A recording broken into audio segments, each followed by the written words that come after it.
동성애에 대해서 성경이 말하는 권위를 실추시키는 첫 번째 단계는 성경이 동성애에 대해서 거의 말하고 있지 않다라는 주장입니다. 이 동영상의 맨 첫 번째에서 밝힌 것처럼 이 말은 어떤 점에서는 옳습니다. 성경은 매우 방대한 책이며 동시에 동성애 행위의 옳고 그름을 중심으로 삼지 않죠. 성경의 1189장, 3만 구절 이상 되는 범위 안에서 동성애에 대해서 숨김없이 다루는 구절은 12군데 정도 될 것입니다. 일부에서 그 구절들을 살펴보았습니다. 만약 성경이 동성애에 대해서 아주 조금 말하고 있다면 왜 기독교인들은 이 주제를 그렇게 크게 만들고 있는 것일까요? 이 질문에 대해서 6가지로 응답할 수 있습니다. 첫 번째로 이 논쟁은 복음주의 기독교인들에 의해서 결코 생각지도 못했던 것임을 기억해야 합니다. 전통주의자들이 현재 많은 책을 출판하였다면 그것은 수정주의자들이 먼저 대화를 제시했기 때문입니다. 낙태, 안락사, 그리고 동성애 결혼 등에 대해서 많은 토론이 오고 가는 이유는 많은 사람들이 부도덕하고 불법적인 것으로 인정되었던 행위들을 점점 합법화시키고 옳은 것으로 만들려고 하기 때문입니다. 오늘날 이런 이슈들이 문화의 쟁점이 되었기 때문에 이에 대한 성경적인 입장을 더욱 강조하게 되었습니다. 두 번째로 성경이 동성애에 대해서 상대적으로 적게 말씀하는 이유는 고대 유대인들과 초기 기독교인들에게 논란의 여지가 없는 죄로 받아들여졌기 때문입니다. 동성애 행위를 허용했다는 증거가 전혀 없습니다. 성경은 우상 숭배, 종교적인 외식, 이방 숭배에 대해서 많은 말씀을 하고 있는데 하나님의 백성들에게 이런 것들은 흔한 죄였습니다. 성경은 동성애보다 수간에 대해서 더 적게 말씀합니다. 그렇다고 수간의 죄가 가볍냐? 그것이 아니지요. 또 근친상간, 아동학대, 다른 50가지가 넘는 죄들에 대해서 성경은 아주 많은 말씀을 하지는 않습니다.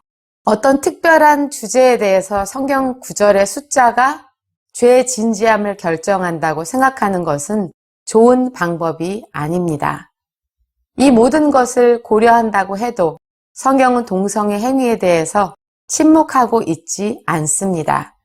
모세의 법에서 노골적으로 저주하고 있으며 바울이 가장 중요한 편지인 로마서에서 인간 반역의 한 예로서 생생하게 보여주고 있습니다. 고린도전서, 디모데전서에서 여러 가지 중한 죄들의 목록 속에 동성애가 올라가 있고 소돔과 고모라를 멸망시킨 이유 중 하나가 바로 동성애였음을 알아본 바 있습니다. 네 번째로 성경이 단 한 구절만을 말하는 경우도 있어서 교리화시킬 수 없는 주제들도 있습니다. 그러나 동성애 행위에 대한 성경적인 증거는 결코 모호하지 않고 고립되어 있지도 않습니다. 심지어 많은 수정주의 학자들까지도 성경이 동성애 행위에 대해서 부정적이라는 사실을 인정하고 있습니다. 동성애 독일학자 핀 프렁크는 많은 기독교인들이 성경에서 지지를 받는 동성애에 대한 구절을 찾으려고 노력하지만 이 문제에 있어서 성경의 지지는 없다라고 분명하게 진술합니다. 그는 동성애 관계가 성경에서 언급될 때마다 저주를 받았다. 성경의 거절은 확실히 틀림없는 결론이다. 이렇게 인정합니다.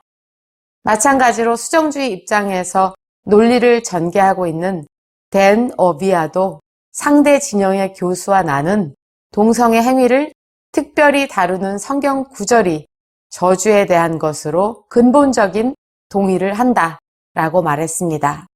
동성애를 위한 긍정적인 논증은 성경을 통해서는 만들 수 없습니다. 다섯 번째로 성경이 성적 불결을 얼마나 진지하게 다루고 있는가를 말하는 것은 지나치지 않습니다. 성적인 죄는 결코 각 사람이 선택해야 할 대수롭지 않은 문제 혹은 선택의 문제 또는 음식에 관한 문제와 같은 아디아포라로 다루어져 본 적이 없습니다. 오히려 성적인 불결함은 하나님의 나라에 들어갈 수 없는 죄로 분류되었죠. 신약에서는 적어도 8번 죄에 대한 목록이 나열되어 있는데 성적인 부도덕은 여기 언급된 구절들 모두에 포함되어 있습니다. 예수님이 동성애에 대해서 어떤 것도 말씀하지 않았다고 주장하는 것은 정확한 말이 아닙니다. 주님께서는 한 남자와 한 여자가 한 몸이 된다는 창조 기사를 분명하게 재확인하셨고 넓은 의미의 모든 성적인 죄를 포함하는 음란을 저주하셨습니다. 예수님은 동성애에 대한 특별한 설교를 하지 않았습니다. 모든 청중들은 동성애 행위가 모세오경에서 금지되어 있다는 것을 잘 알고 있었죠. 예수님의 입에서 따로 언급되지 않았다고 해서 성경의 다른 부분, 구약의 말씀들의 권위가 떨어져야 합니까? 덜합니까? 그렇지 않습니다. 우리가 나아가야 할 방향은 어디일까요? 성경이 동일하게 중대한 죄에 대해 말할 때에 어떤 사람으로 하여금 이런 죄를 짓는 것을 허용토록 다른 길을 열어주는 것은 현명한 방법이 아닙니다. 틀림없이 전통적인 입장에서 많은 기독교인들은 질문을 받을 것이고 인내하며 들어야 하고 그리스도와 같은 사랑을 보여주어야 할 것입니다. 그러나 다른 방식을 찾는 동성애 옹호자들은 그 이상의 것을 요구하고 있습니다. 그들은 교회와 교단과 단체들이 동성애 문제에 대해서 협약하기를 원합니다. 우리 모두가 좋은 것을 취하고 윈윈하기 위해서 동성애에 대한 확실한 판단을 내리지 말고 유보하기를 원하죠. 우리는 서로에 대해서 계속해서 대화를 나누어야 할까요? 대화를 나누는 것은 결코 문제가 아닙니다. 기독교 신앙의 모든 중심 교리들, 기독교인들에게 귀한 교리들은 항상 뜨겁게 토론되었고 논쟁을 일으켰습니다.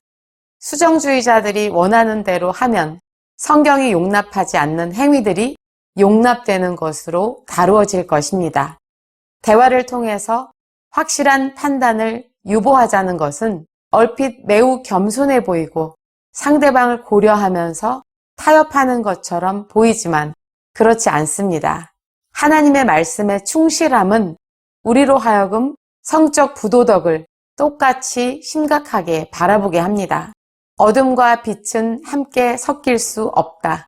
은혜는 허용과 혼동되어서는 안 된다. 무분별한 죄는 율법의 행위 구원과 반대되는 칭의의 복음과 혼동되어서는 안 된다. 성적 이탈을 별것이 아닌 윤리적인 문제로 다룰 것이 아니라 그것을 출교, 분리, 어긋나는 협상을 위한 유혹으로 보아야 합니다. 물론 동성애는 세상에 있는 유일한 죄도 아니고 가장 치명적인 죄도 아닐 겁니다. 그러나 고린도전서 6장이 진리라고 한다면 동성애 행위를 축하하는 것, 성적인 부도덕을 권장하는 것은 사람들을 지옥으로 인도하는 위험한 행동입니다. 성경적 가르침은 일관되고 모호하지 않습니다. 동성애 행위는 그의 백성들을 위한 하나님의 뜻이 아닙니다. 이런 분명함에도 불구하고 침묵을 지키는 것이 과연 옳을까요? 우리로 하여금 동성애 행위에 대해 말하기 충분한 만큼 성경은 말씀하고 있습니다. 오늘 강의를 마칩니다. 뉴욕 핸더슨 신학교의 이드보라였습니다.